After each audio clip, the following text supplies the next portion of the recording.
రజాకార్ల దాష్టీకం నుంచి తెలంగాణ రాష్ట్ర సాధన వరకు తెలంగాణ ప్రజలు జరిపిన పోరాటం అమోఘం, అద్భుతం. ఈ క్రమంలో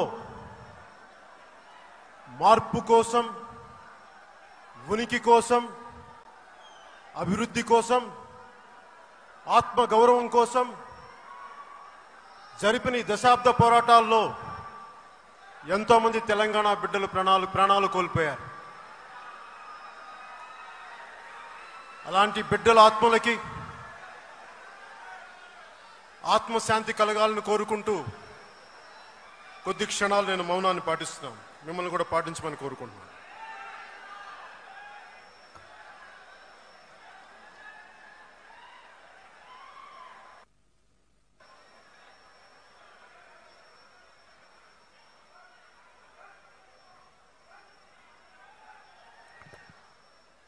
ప్లీజ్.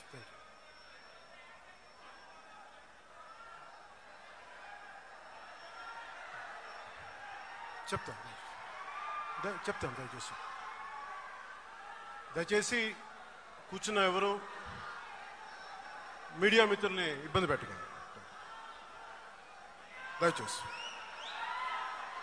తెలంగాణ పోరాట స్ఫూర్తి నా గుండెల్లో ధైర్యాన్ని నింపింది. తెలంగాణ పోరాట స్ఫూర్తి నా వెన్నులో ఉద్యమ విద్యుత్తుని ప్రవహింపజేసింది. తెలంగాణ పోరాట స్ఫూర్తి జనసేన పార్టీని స్థాపించేలా చేసింది. అలాంటి పోరాటాల గడ్డైన తెలంగాణ తల్లికి ఒక్కసారి గుండెలు నిండుగా జై తెలంగాణ నినాదాన్ని చెప్పి సభను ప్రారంభిద్దాం. జై తెలంగాణ.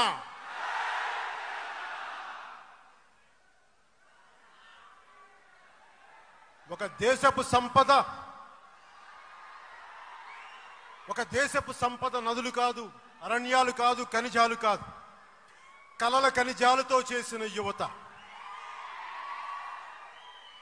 పాత తరానికి కర్ర అవసరమైనప్పుడే కొత్త తరం తాలూకు విలువ తెలుస్తుంది. ఒక కొత్త తరాన్ని డబ్బులతో పని లేకుండా, వారసత్వాలతో పని లేకుండా ఒక కొత్త తరాన్ని రాజకీయాల్లోకి తీసుకురావాలి అన్న జనసేన ప్రయత్నమే ఈ రోజున మీ ముందు ఇక్కడ ఉంచేలా చేసింది.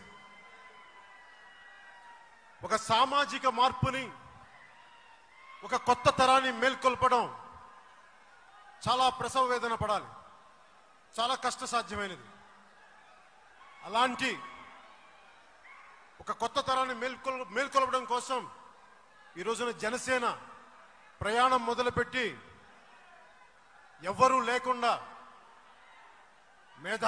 పెద్ద బలమైన మేధావులు లేకుండా, డబ్బున్నవారు లేకుండా, కేవలం యువత ఆడపడుచులు ఇచ్చిన గుండె ధైర్యంతో జనసేన పార్టీ రోజున 7 సంవత్సరాలు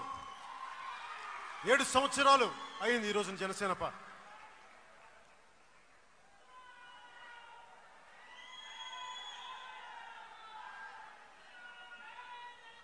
ఇప్పుడున్న నా జీవితంలో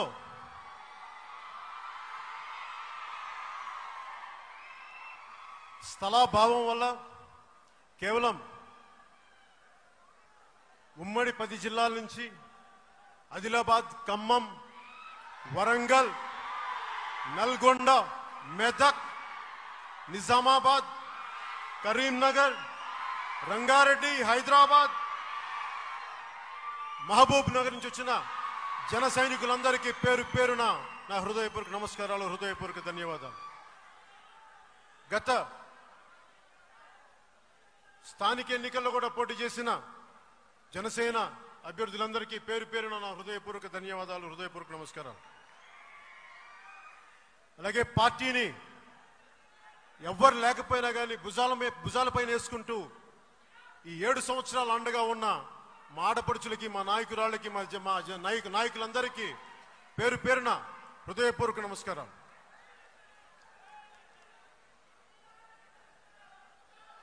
జనసేన పార్టీ పెట్టడానికి కంటే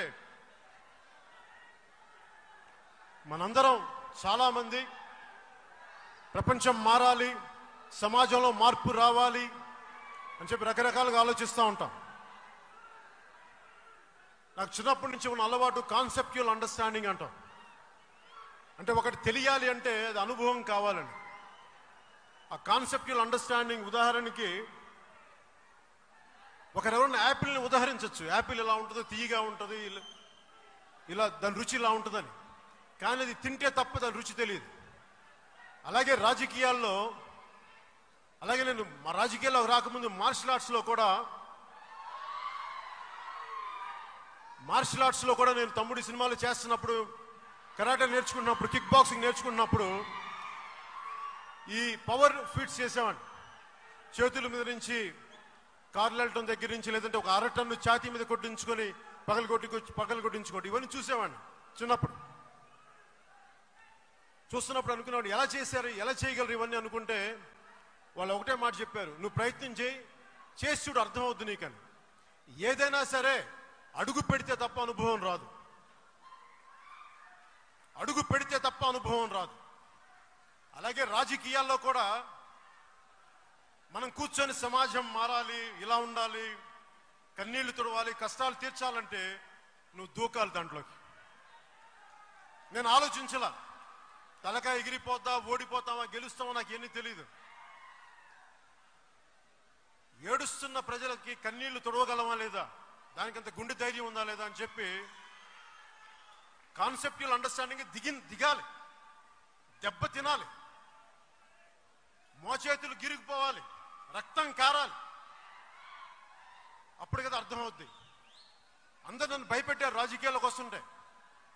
2009లో మీరు వచ్చి మళ్ళీ ఇప్పుడు రావాలంటే ఇంకెన్నిసార్లని. అప్పుడు అది నా అధీనంలో లేదు. ఎవరెవరో చాలా మంది బయట వాళ్ళు ఉన్నారు. తెలంగాణలో అంతా సంపూర్ణంగా తిరిగిన వాడిని 2009లో, హైదరాబాద్ మొదలుకొని ఆదిలాబాద్ వరకు. కానీ ఈసారి నేను ప్రయత్నం చేస్తాను మార్పు కోసం, ఒక బలమైన సామాజిక మార్పు కోసం, ఒక సమతుల్యత కోసం వస్తాం, మాట్లాడతాం.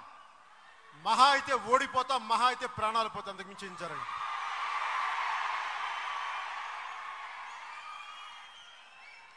చాలా మంది రాజకీయాల్లోకి వస్తానంటే నువ్వు ఎలా నిలదొక్కుంటావో చూస్తామన్నారు. ఎలా నిలదొక్కుంటా, నడిచే చూపిస్తాం. మీరు దెబ్బ కొట్టే కొద్దీ ఎదురెళ్తాం తప్ప వెనక్కి బడం తిప్పే ప్రశ్న లేదు. కష్టం రాజకీయాల్లో నిలదొక్కుకోవడం. మొన్న మా నాయకులు అర్హం ఖాన్ గారు నాకు జావేద్ అఖ్తర్ గారి మొహరేకా సఫర్ అనే ఒక కవితా పంక్తిని వినిపిస్తూ ఉంటే నాకు చాలా నచ్చింది. అది చదరంగంలో చాలా చిన్నపాటి విలువున్న పావుది. చదరంగం చూస్తే, రాజకీయ చదరంగం చూస్తే కనుచూపు మేరే వరకు విస్తరించి ఉంది. అలాంటి చదరంగంలో జనసేన అనే ఒక చిన్న పావు ఒక అడుగు ముందుకేయాలంటే 100 అడుగుల 100 సార్లు ఆలోచించాలి. ఎందుకంటే రాజకీయ చదరంగాన్ని చాలా మంది అనుభవజ్ఞులు, పెద్దవాళ్ళు బలమైన స్థానాల్లో కూర్చున్నప్పుడు జనసేన లాంటి ఒక చిన్న పావు అడుగు వేయాలంటే సాహసోపేతమైనది. భయం వేస్తుంది.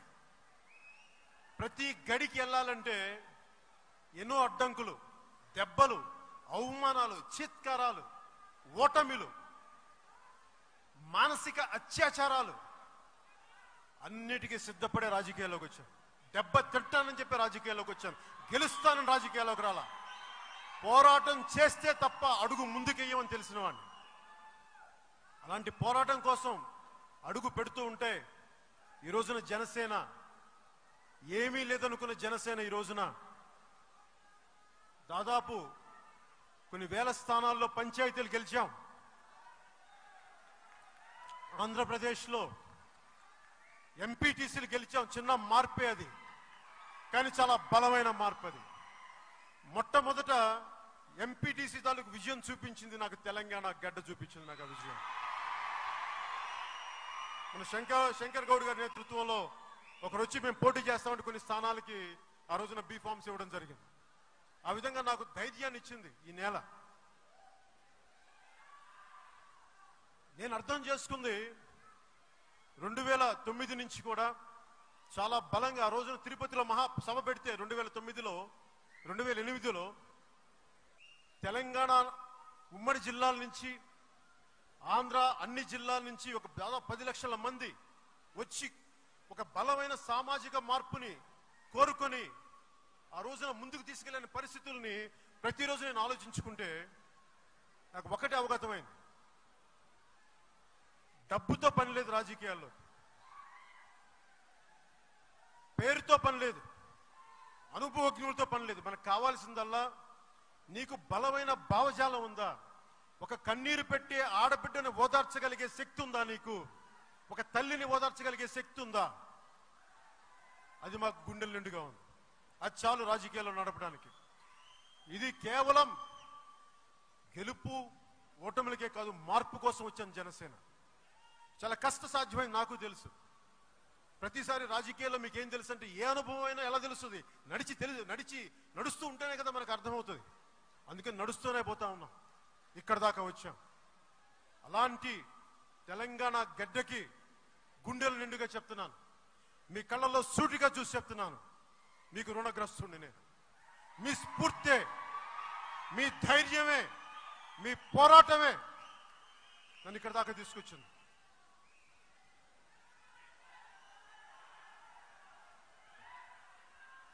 మరి రాజకీయాల్లోకి రావడం రిస్కా?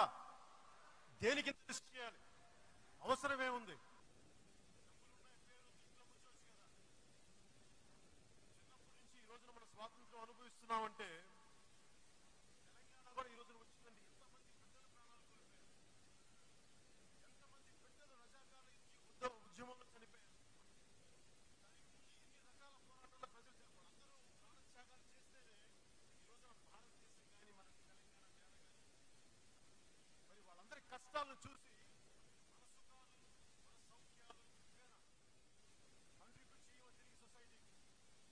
సమాజానికి ఇవ్వమా? ఇలాంటి ప్రశ్నలు,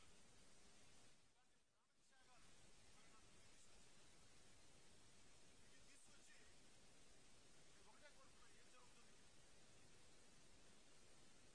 2008లో 9 ఎన్నికల్లో తెలంగాణ అన్ని జిల్లాలకు పోతున్నప్పుడు ఆదిలాబాద్ తాండాకు పోయాం. ఆదిలాబాద్ తాండాకు పోతే అప్పుడు నాయకులంతా, నా చుట్టుపక్కల నాయకులంతా చెప్తా ఉన్నారు, ఏం కావాలమ్మా మీకు, ఏం మాట్లాడుతూ ఉంటే వీడికి ఇన్ఫర్మేషన్ చేయండి, ఇన్ఫర్మేషన్ చేయండి అంటే ఒక కళ్ళు లేని తల్లి, గుడ్లు కూడా లేవు, కన్నీళ్ళు వస్తూ, అయ్యా మాకు నీళ్ళు కావాలన్నా. ఏం కావాలమ్మంటే నీళ్ళు కావాలన్నా. నేను చూస్తా ఉన్నాను అట్లాగే. నేనేమో మినరల్ వాటర్ తాగుతా ఉన్నా, ఆ తల్లి నా నీళ్ళు కావాలన్నా. మళ్ళీ మరుసటి రోజు బెల్లంపల్లిలో మీటింగ్ జరుగుతూ ఉంటే, షుగర్ ఫ్యాక్టరీలో గెస్ట్ హౌస్ కాడ మీటింగ్ జరుగుతూ ఉంటే నీళ్ల బాటిల్ పెడితే నాకు ఒకటే అనిపించింది, ఆ తల్లి గుర్తొచ్చింది తాగుదాం అనుకుంటే. గుండె తప్పు చేస్తున్నట్టు అనిపించింది, పశ్చాత్తాపానికి గురైంది. ఎప్పుడు ఎలక్షన్లో జరుగుతాయి, ఎప్పుడు అధికారంలోకి వస్తాం, ఎప్పుడు ఏం చేస్తామని చెప్పి ఒకటే అనుకున్నా. నా చేతుల్లో ఏముంది చేయగలగడానికని ఆలోచించి,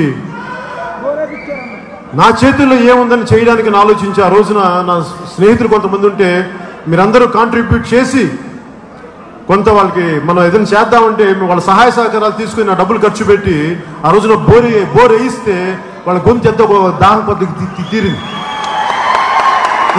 ఇది ఉదాహరణ ఎందుకు చెప్తున్నానంటే, అధికారం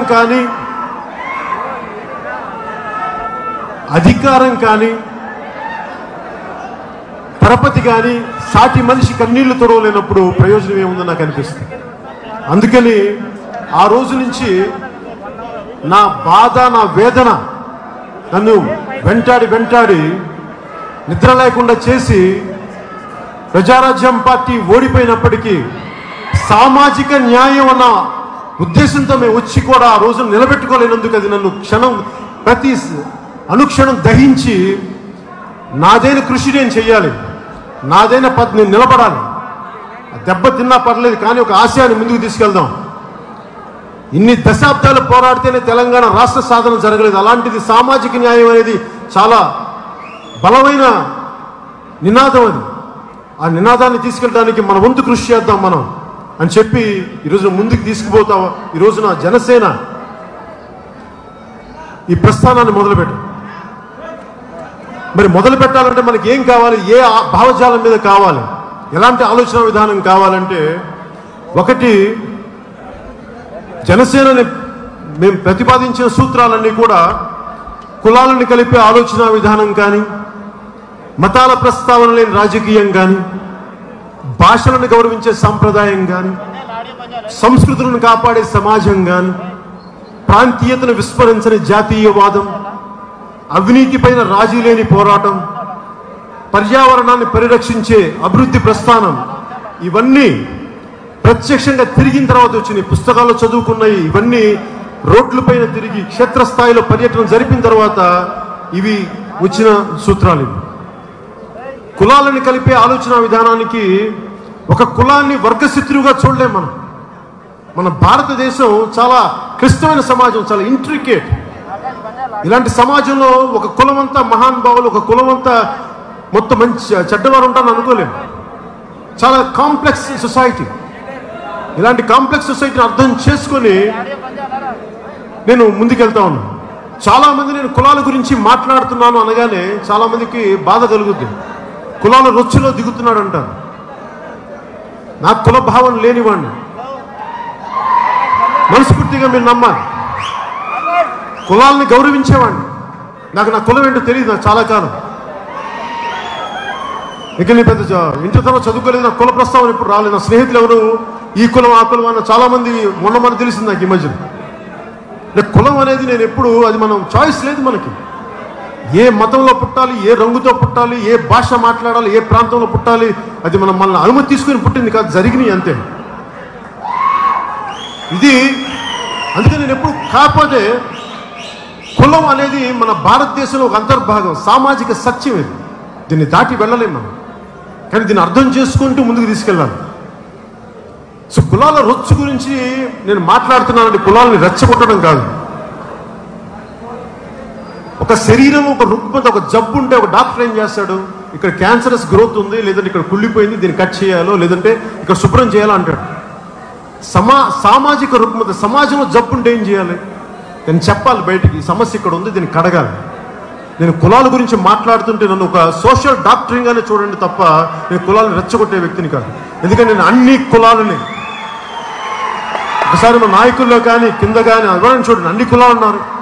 రెడ్డి సామాజిక వర్గం ఉన్నారు, బీసీ కులాలు ఉన్నాయి, మైనారిటీ కులస్తులు ఉన్నారు, జీసస్ క్రైస్ట్ని ప్రార్థించే క్రిస్టియన్ సోదరులు ఉన్నారు.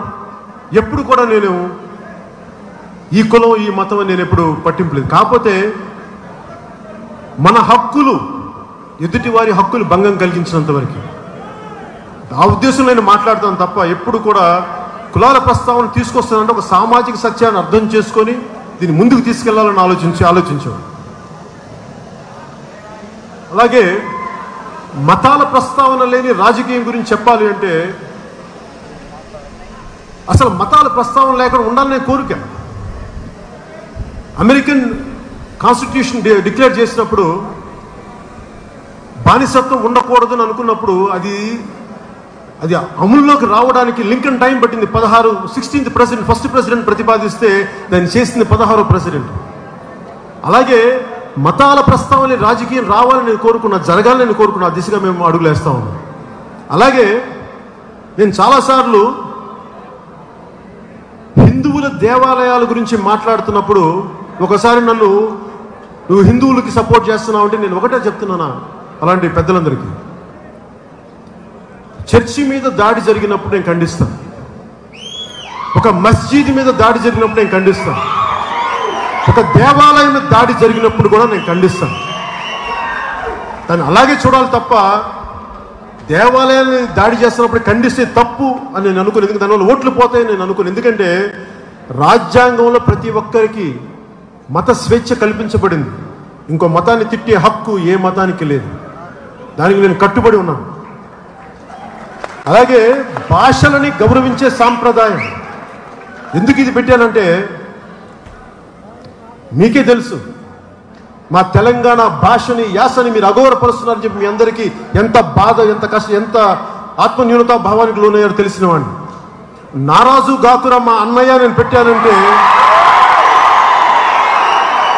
మీకు చెప్పడానికి. నేను మిగతా వాళ్ళు గౌరవిస్తారో నాకు లేదో నాకు తెలియదు, నేను మిమ్మల్ని గౌరవిస్తున్నాను.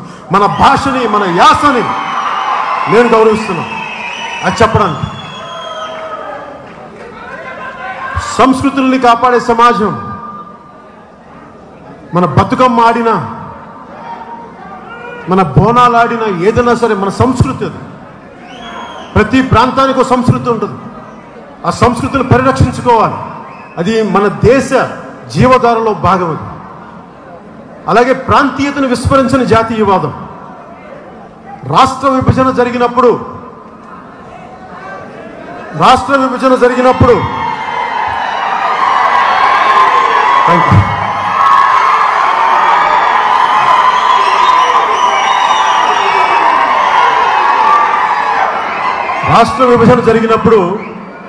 చాలా చోట్ల అసలు మేము ఈ దేశానికి చెందిన వాళ్ళమేనా అని చాలామంది పెద్దలు బాధపడుతుంటే అనిపించింది.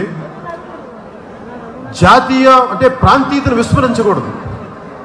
తెలంగాణ కూడా ఎందుకు అంత బాధ కలిగింది? చాలాసార్లు తెలంగాణ నాయకులు, మన టీఆర్ఎస్ నాయకులు మాట్లాడుతున్న నేను వర్ధుపడికి సమర్థించాను ఆ మాటలకి. మా ప్రాంతాన్ని మా నేలని అవమానిస్తే ఖచ్చితంగా కోపం రాదా? నాకు కోపం వస్తుంది. నేను ఇక్కడే పుట్టిన నాకు కోపం వస్తుంది. నేను అందుకు ఏకీపించాను నాయకులందరితో. ఒక మాట మాట్లాడలేదు, నేను గౌరవించాను. అందుకని ప్రాంతీయతని విస్మరించని జాతీయవాదం ఉండాలి. మన ప్రాంతం రైటే, కానీ ఇది మన భరతమాతని మనం అగౌరవపరచం. మన ప్రాంతాన్ని గౌరవించుకుంటేనే భరతమాతని మనం గౌరవించుకోవాలి. అలాగే పర్యావరణాన్ని పరిరక్షించే అభివృద్ధి ప్రస్థానం. అభివృద్ధి జరగాలి, బలమైన అభివృద్ధి జరగాలి, కానీ అది పర్యావరణాన్ని పరిరక్షించేలాగా ఉండాలి. కానీ లోటుపాట్లు ఉంటే సరిదిద్దుకోవాలి. ఇవన్నీ దృష్టిలో పెట్టుకుని ఇవన్నీ భావితరాలకు ఒక బలమైన ఆలోచన సమూహంతో, మన ఆలోచనతో పెట్టింది ఇది ఒక రోజులో జరిగేది కాదు. కానీ మేము ఈ సిద్ధాంతాల కట్టుబడి మేము ముందుకు పోతా ఉన్నాం.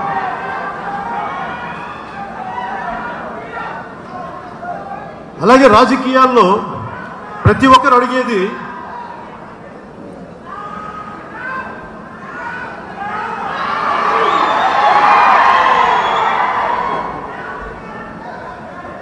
కూర్చోబెట్టం. రాజకీయాల్లో వర్గశత్రువుని నిర్ధారించడం ఎలా అని అడుగుతారు.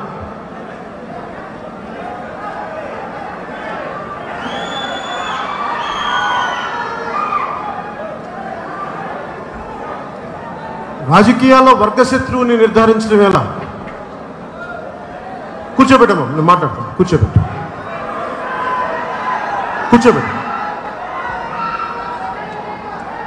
ఏంటంటారు బాబు? రాజకీయాల్లో వర్గశత్రువుని నిర్ధారించడం ఎలా? చాలా కష్టసాధ్యమైన పని.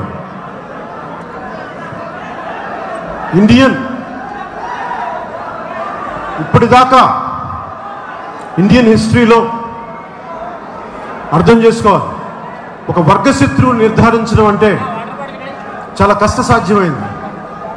ఇందాక చెప్పినట్టుగా కులాలు మమేకమైపోయి ఈ కులం నా వర్గశత్రువు. ఈ రోజున ఆంధ్రప్రదేశ్లో ఒక కులం వర్గశత్రువు అని నిర్ధారించడం వల్ల, డిక్లేర్ చేయడం వల్ల ఆంధ్రప్రదేశ్ అభివృద్ధి దిగజారిపోయింది. ఆంధ్రప్రదేశ్ అభివృద్ధి 2 కులాలు కొట్టుకుంటే అభివృద్ధి దిగజారిపోయింది. ఇది చాలా బాధాకరమైన విషయం. అందుకని వర్గశత్రువుని, జనసేనకి వర్గశత్రువు ఎవరు ఉండాలి? దేని మీద పోరాటం చేయాలంటే జనసేనకి వర్గశత్రువు దాష్టికం, దౌర్జన్యం, పేదరికం, అవినీతి, మౌలిక వసతులు లేని వీటిని అడ్డుకుంటున్న వాళ్ళు ఎవరైనా సరే మనం వారిని వర్గశత్రువులుగానే ప్రకటించాలి. ఆదిలాబాద్ తాండాలో నీళ్లు రాకపోతే దాన్ని ఆపుతుంది ఎవరు? నిలబడాలి. నల్గొండలో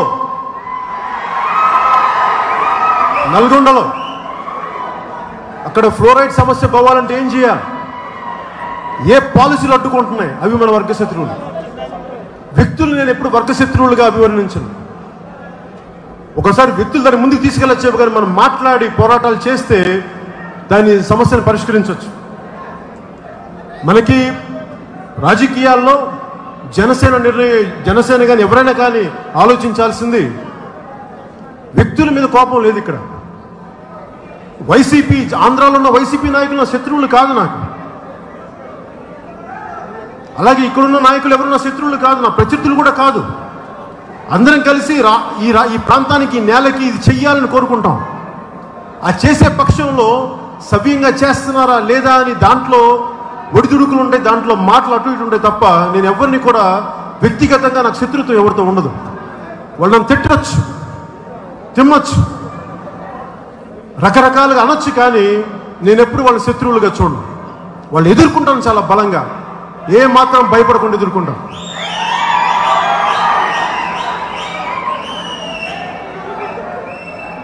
అలాగే మన విజయవాడ సభలో కూడా చెప్పాను నేను, తెలంగాణ రాష్ట్ర సాధన ఆంధ్ర పాలకుల్ని వర్గశత్రువులుగా నిర్ధారించారు. ఒక వర్గశత్రువు కావాలి, ఎందుకు అన్యాయం జరుగుతుంది అంటానికి, అంతే తప్ప పాలకుల మీద పర్మనెంట్ కోపం ఎప్పుడు ఉండదు. దీనిని దృష్టిలో పెట్టుకొని ఈరోజున జనసేన దాష్టీకం, దౌర్జన్యం, అవినీతి, పేదరికం వీటి మీద మేము ముందుకు పోతాము. అలాగే వర్గశత్రువుని ఈ సమస్యలను నిర్ధారించిన తర్వాత ఎలా పోవాలి, ఎలా ముందుకెళ్ళాలి అని అనుకున్నప్పుడు మా నాయకులందరికీ, జన సైనికులందరికీ, ఆడపడుచులందరికీ, వీర మహిళలందరికీ నేను ఒకటే కోరుకుంటా ఉన్నాను. ఒక సమస్య నేను ఇంతకాలం చాలామంది అడిగారు, ఇంతకాలం ఎందుకు రాలేదు తెలంగాణకని. పార్టీ ఇక్కడే స్థాపించాం, పార్టీ ఇక్కడే పెట్టాం, ఎందుకు తిరగలేదు అంటే నేను ఒకటే అనుకున్నాను, తెలంగాణ ప్రజలు పిలిచే వరకు నేను రాను, మీ అనుమతి కావాలి, నేను రాను. ఎంత ప్రేమ నాకు తెలంగాణ నేల మీద మీకు తెలియదు. తెలంగాణ నేల మీద నాకున్నంత మమకారం మామూలు మమకారం కాదు, మీరు ఊహించలేదు. పోరాట స్ఫూర్తిని నేల. నేను అనుకున్నాను మీరు ప్రజలు అడిగినప్పుడు అప్పుడు వస్తాను. మొట్టమొదటిసారిగా ఒక 2 సంవత్సరాల క్రితం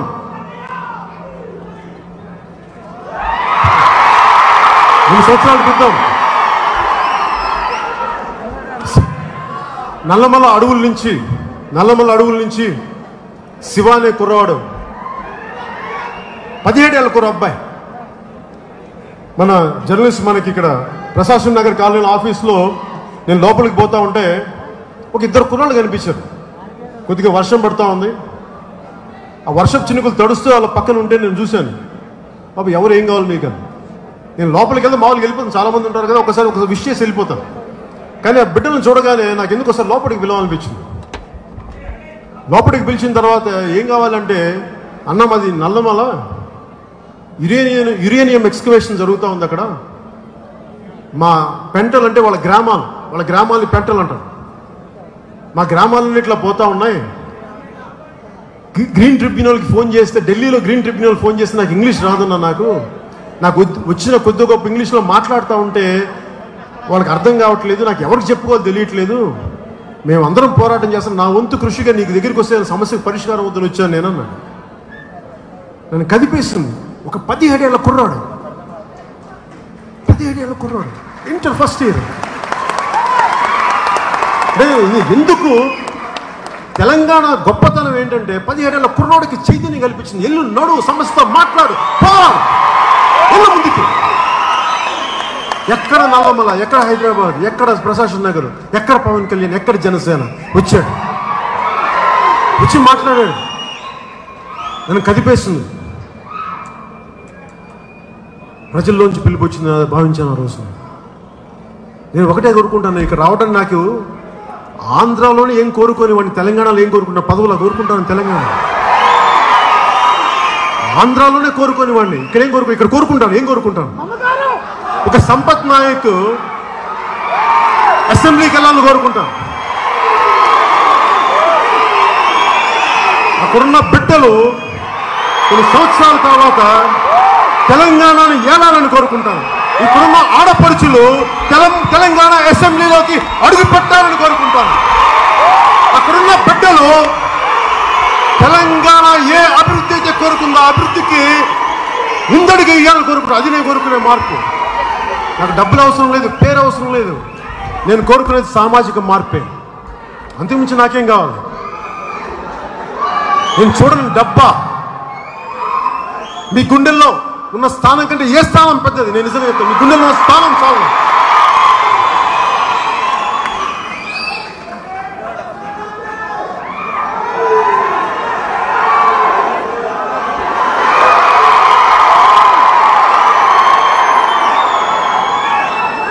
చిన్నగా శివ గురించి చెప్తాను.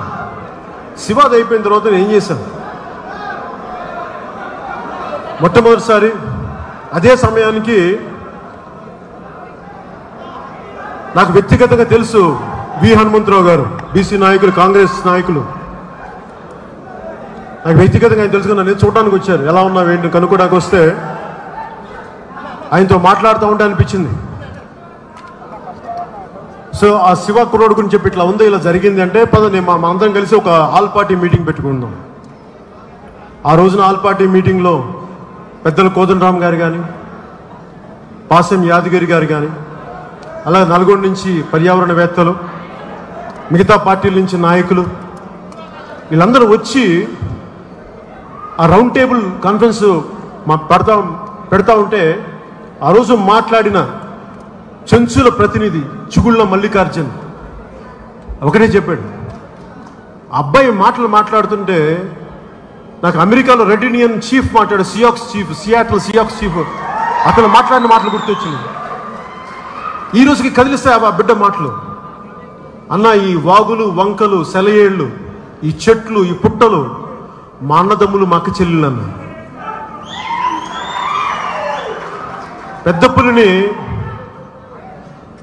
పెద్దమ్మ తల్లి అంటాం, ఎలుగుబంటిని మల్లన్న అంటాం, తేనెలో ఉండే గడ్డని తెల్లగడ్డ దీన్ని మల్లన్న అంటాం. అలాగే ఇందాక చెప్పిన ఎలుగుబంటిని లింగమయ్య అంటాం. ఇట్లాగా మేము మా జీవితాలు మేము బతుకుతున్నామన్నా, అడవిని ఆశ్రయించుకునేవాళ్ళం అని మాట్లాడితే నాకు అనిపించింది, ఆ బిడ్డలకి న్యాయం చేయకపోతే ఇంకెవరికి న్యాయం చేస్తాం? ఇక్కడ చెప్తున్నాను, మేము అభివృద్ధి జరగాలి, ఖచ్చితంగా అభివృద్ధి జరగాలి. అభివృద్ధి ప్రస్థానం, పర్యావరణాన్ని పరిరక్షించే అభివృద్ధి ప్రస్థానం జరగాలి. కానీ పర్యావరణాన్ని అంత దారుణంగా విధ్వంసం చేసేసి అభివృద్ధి మనకు ఆనందం కలిగిస్తాం. వేలాది మంది చెంచులు రోడ్ల మీదకి వచ్చేస్తే వాళ్ళు కన్నీళ్లు పెడుతుంటే ఆ కన్నీటి మీద మనం అభివృద్ధి అనగలమా? ఎట్లా చేయాలి? ఈ మధ్యలో కొంత అభివృద్ధి జరగాలి. ఎప్పుడు అభివృద్ధి విధ్వంసంతో కూడి ఉంటుంది. మన సంస్కృతి ఒక ఇల్లు తవ్వాలన్నా కానీ నేల తల్లికి భూపూజ చేసి అమ్మ క్షమించి నేను తవ్వుతున్నానని చెప్పి అంత గొప్ప నేల ఇది, అంత సంస్కృతి. అలాంటిది అడవుల్ని తొలిచేస్తూ ఉంటే చాలా ఆవేదన కలుగుతుంది. సో ఆ రోజున ఏదో ఒక రాష్ట్ర ప్రభుత్వం కూడా కదిలి ఆ రోజున ముందే నిర్ణయించుకున్న తర్వాత నిర్ణయించుకున్న ఏదైతేనే ప్రస్తుతానికి అది ఆగి ఉండటం నిజంగా చాలా ఆనందం కలిగించింది. అందుకు మనస్ఫూర్తిగా అందరికీ నా కృతజ్ఞత.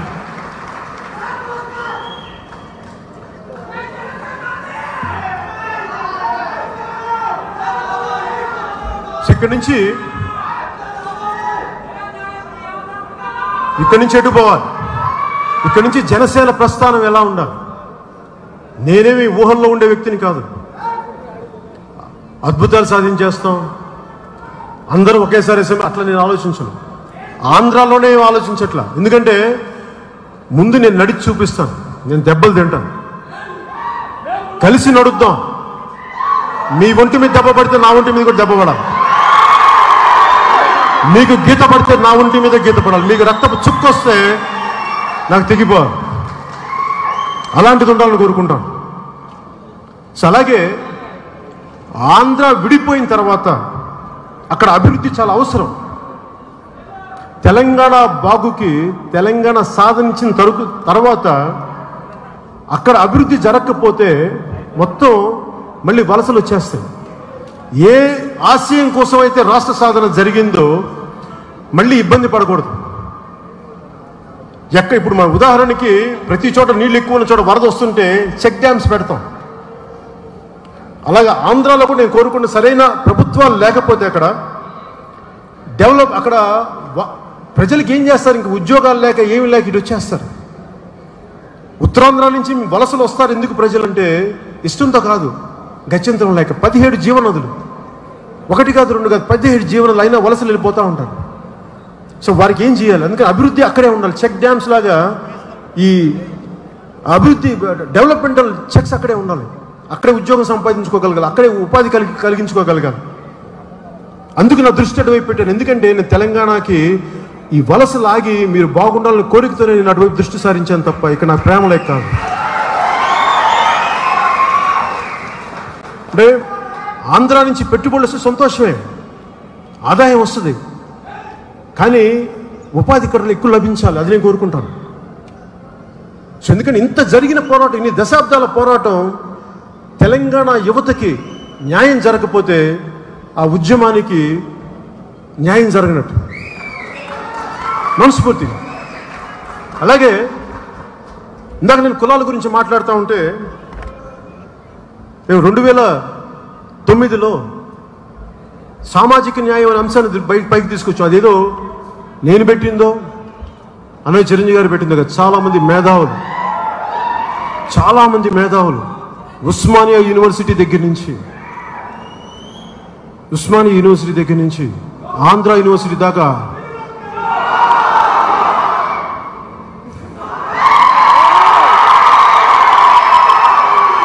చాలామంది పెద్దలు, సామాజిక సామాజికవేత్తలు వీళ్ళందరూ వచ్చి అధికారం అందరికీ దక్కాలి, కొద్దిమంది చేతుల్లో కాదంటే. ఇందులో ఒక కులానికి వ్యతిరేకం కాదు. ఇక్కడ వెనుకబడ్డ కులాలకి న్యాయం జరగాలి అంటే అభివృద్ధి చెందిన కులాలకి అన్యాయం జరగడం అని కాదు, వాళ్ళకి న్యాయం చేయమని కోరుతున్నాం. దీన్ని దృష్టిలో పెట్టుకొని ఆ రోజున పెడితే రకరకాల పరిస్థితుల వల్ల ముందుకు వెళ్ళలేకపోయాం. కానీ నేను మర్చిపోలేదు, గుండెల్లో పెట్టుకున్నాను, మనసులో పెట్టుకున్నాను. ఈ రోజున ఒక సంపత్ నాయక్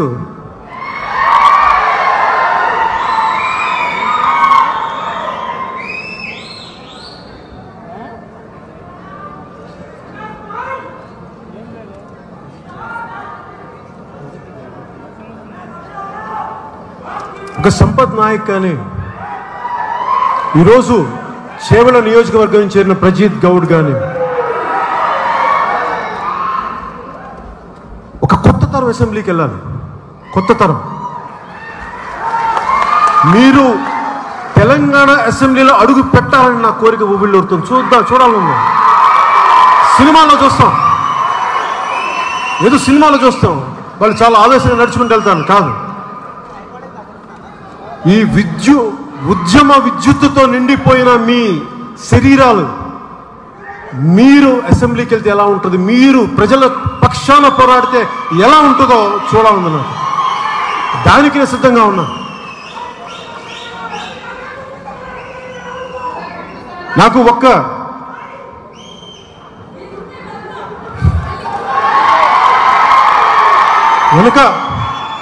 బీసీ కులాలని కాదు, యుఎస్లో ఉండే జనసేన అభ్యర్థి నా అభిమాని మేకల్ సతీష్ రెడ్డి కూడా అలాంటి యువకులు వెళ్ళాలి, పార్లమెంట్లోకి వెళ్ళాలి, అసెంబ్లీకి వెళ్ళాలి. ఇక్కడ మన మహేందర్ రెడ్డి అంటే నేను వీళ్ళందరూ మీరు అనుకోవచ్చు ఎలా పార్టీ పెట్టాడు ఎలా ఉంటారంటే వీళ్ళెవరు నన్ను వదిలి వెళ్ళా 2007 నుంచి ప్రజారాజ్యం పార్టీ పెట్టక ముందు నుంచి వీళ్ళందరూ నాతో ఉన్నారు. మీ అందరికీ తెలుసో లేదో నేను 2008లో కామన్ మ్యాన్ ప్రొటెక్షన్ ఫోర్స్ అని పెట్టే దేనికి అదే జనసేన. ఈ రోజున ఎందుకు పెట్టానంటే నా దగ్గర డబ్బు లేకపోయినా పేరు లేకపోయినా నాకు అన్యాయం జరుగుతుంటే నేను గొంతెత్తి నా అన్యాయం జరుగుతున్న నా సాటి మనిషికి నిలబడాలి ఆ ఆవేదన నుంచి పెట్టాను. అది ఇంక వేరే కారణాలు ఏమి లేవు. ఆ రోజు నుంచి వాళ్ళందరూ ఆకర్షితులై వచ్చిన వాళ్ళు ఈ రోజున నాకు ఇక్కడ దాకా నిలబడున్నారు. దాదాపు 12 సంవత్సరాలు అయింది పెట్టి. సో మహేందర్ రెడ్డి, శంకర్ గౌడ్ కానీ, రామ్ తుల్లూరి గారు కానీ వీళ్ళందరూ రకరకాల స్థానాల్లో మీరు అసెంబ్లీయా, పార్లమెంటా, లేదంటే ప్రజలకు ఏదైనా చేయాలని అందరూ స్థానాలు కాదు, ఎవరి ఇష్టాలకు తగ్గట్టుగా మీరందరూ వెళ్ళాలని కోరుకునేవాడిని నేను. ఎక్కడో మారుమూల శివ అనే కుర్రవాడు 17 ఈరోజు 18, 19 ఉంటాయి. ఒక 10 సంవత్సరాల తర్వాత ఆ అబ్బాయి అటవీ శాఖ మంత్రి అయితే ఎలా ఉంటుందో మీరు ఊహించండి. ఒక చిగుళ్ళ మల్లికార్జున్ పర్యావరణాన్ని పరిరక్షించే మంత్రి అయితే ఎలా ఉంటుందో ఆలోచించాను. నేను అలాంటి వాళ్ళు రావాలని కోరుకుంటున్నాను. అభివృద్ధి జరగాలి, ఖచ్చితంగా అభివృద్ధి జరగాలి. పెట్టుబడులు రావాలి, కానీ అది అందరికీ న్యాయం చేసేలా ఉండాలి. కేవలం డబ్బు ఒకటే కాదు, ఆరోగ్యం కూడా ఉండాలి. ఈ దిశగా జనసేన ఆలోచిస్తూ ఉంది. ఇక్కడున్న జన సైనికులకు కానీ, ఆడపడుచులకి, వీర మహిళలకి, జనసేన నాయకులకి ఉమ్మడి 10 జిల్లాల నుంచి వచ్చిన ప్రతి ఒక్కరికి పేరు పేరు చెప్తా ఉన్నాను. ప్రజాస్వామ్యంలో సహకరించాల్సిన పరిస్థితులు ఉంటాయి, సంఘర్షించాల్సిన పరిస్థితులు ఉంటాయి. కోఆపరేట్ చేయాలి, కొన్నిసార్లు కన్ఫ్రంట్ కూడా చేయాలి, వెనకడుగు వేయకూడదు. చాలా ఆచితూచి అడుగులేద్దాం, ముందుకెళ్దాం.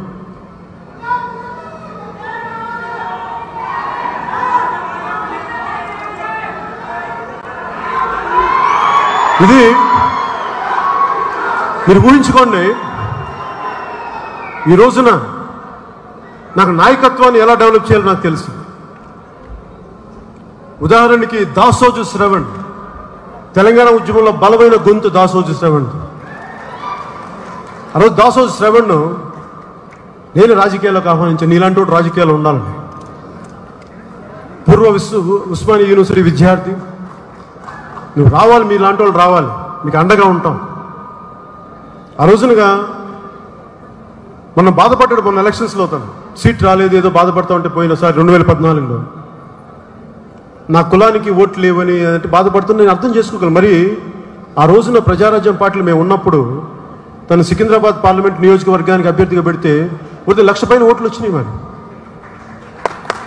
అంటే నేను ఎందుకు చెప్తున్నానంటే ఎక్కడో చోట ప్రారంభించాలి కదా. మనిషి ఓడిపోతాడు, గెలుస్తాడు, ఒక అడుగు ఎవరికైనా అవకాశం ఇస్తేనే కదా. ఆ మూల కూర్చుని ఒక యువకుడికి ఒకరికి అవకాశం ఇస్తేనే కదా, ఇక్కడ కూర్చున్న ఆడపడికి అవకాశం ఇస్తేనే కదా ముందుకెళ్తారు. ఎలాంటి వాళ్ళకి అవకాశం ఇవ్వాలి? ఎందుకు శివ అని మాట్లాడతానంటే ఎంత ప్రేమ లేకపోతే తన నేల మీద, తన ప్రజల మీద ఎత్తుకుంటూ వస్తాడు. అలాంటి వాడికి కదా మనం అవకాశం ఇవ్వాల్సింది. అలాంటి వ్యక్తులు బాధ్యత తీసుకున్న యువతకి, ఆడపడుచులకి ఇవ్వాలి అవకాశాలు. నేను చాలామందికి కన్ఫ్యూజింగ్గా ఉంటుంది నీ ఐడియాలజీ అంటారు. ఏంటి కన్ఫ్యూజన్ మీకు చెప్పండి అలా అనిపిస్తుంది. ఒకసారి లెఫ్ట్ వైపు మాట్లాడతాం, ఇంకోసారి రైట్ వైపు మాట్లాడతాం. అంటే నాకు ఒకటే అడగాలనుకుంటున్నా. నన్ను ఆ మధ్యన ఆంధ్రాలో స్పెషల్ కేటగిరీ స్టేటస్ అప్పుడు ఉద్యమం చేస్తూ ఉంటే అన్నట్టు ఒక మాట చెప్పాలి. స్పెషల్ కేటగిరీ స్టేటస్ ఉద్యమం ఎలా చేయాలో మీ నుంచి నేర్చుకోవాలి నేను ఆంధ్రాలో చెప్పిన వాడిని. తెలంగాణ చూసి నేర్చుకోవాలి మనం. ఆ రోజున చాలామంది కమ్యూనిస్టు పెద్ద నాయకులు అడిగారు, నువ్వు ఎలాగా ఒకరోజు ఇలా చేస్తావు అలా చేస్తావు. నేను చెప్పాను, సార్ మీరు పెద్దలు తెలంగాణ సాధన కోసం సిపిఐ బీజేపీ కలిసి వెళ్ళినప్పుడు ప్రజా సమస్యల కోసం మీద కలిసి వెళ్ళి తప్పేంటండి? అంటే మీకు ఒక న్యాయం మాకు న్యాయం ఎలా పెట్టారు? కుదరదు. అలాగే వేరే పార్టీల్లో గెలిచి ఆ పార్టీ నాయకులను తీసుకుంటే తప్పు కదా అండి? అప్పుడు కన్ఫ్యూజన్ లేదా అండి? అయ్యి ఓకేనా మీకు? రాత్రికి రాత్రి మార్చేస్తే అప్పుడు కన్ఫ్యూజన్ రాదా అండి? వాళ్ళకి రాదు, మనల్ని అంటారు. అని నేనేం కోరుకుంటానంటే ఒక ఆలోచన విధానం ముందుకు తీసుకెళ్ళేటప్పుడు ఎక్స్ట్రీమ్ లెఫ్ట్ ఎక్స్ట్రీమ్ రైట్ వెళ్ళలేము. సమాజంలో లేదు. ఇందాక చెప్పినట్టుగా ఒక మతవంత మంచివారు, ఒక మతవంత దుర్మార్గులు ఉండరు, ఒక కులవంత మహానుభావులు, ఒక కులవంత పాపాత్ములు ఉండరు. అన్ని కలిసి మెలిసే ఉంటాయి. కామ క్రోధ లోభ మోహ మదమాశ్చర్యాలతో ఉంటుంది సమాజం. వ్యక్తి కానీ సమాజం కానీ వ్యక్తులు కలయికే కదా సమాజం. వీటిని దృష్టిలో పెట్టుకొని నేను ఒకటే అనుకున్నాను, నేను ప్రజలకి సంక్షేమం కోసం నేను ఏ మాట అయితే ఇచ్చానో, నాకు ఎవరైతే కలిసి వస్తారో నేను వాళ్ళతో కలిసి వెళ్తాను. దీంట్లో మళ్ళీ మీకు మాట ఇస్తున్నా, నేను పదవి ఆశించను. నాకు ఎవరికి డబ్బులు ఆశించాల్సిన అవసరం లేదు, నాకు అంత గచ్చింత లేదు. మీరు నచ్చితే చూసే సినిమాలు నాకు డబ్బులు ఇస్తే చాలు. నాకు అలాంటి ప్రజల నుంచి అలాంటి పాపపు డబ్బు నేను ఎప్పుడు తీసుకోను. అలాంటి పాపపు డబ్బు మంచిది కాదు. నా తండ్రి నేర్పించిన సంస్కారం నేను ఎప్పుడు చేయను. మీరందరూ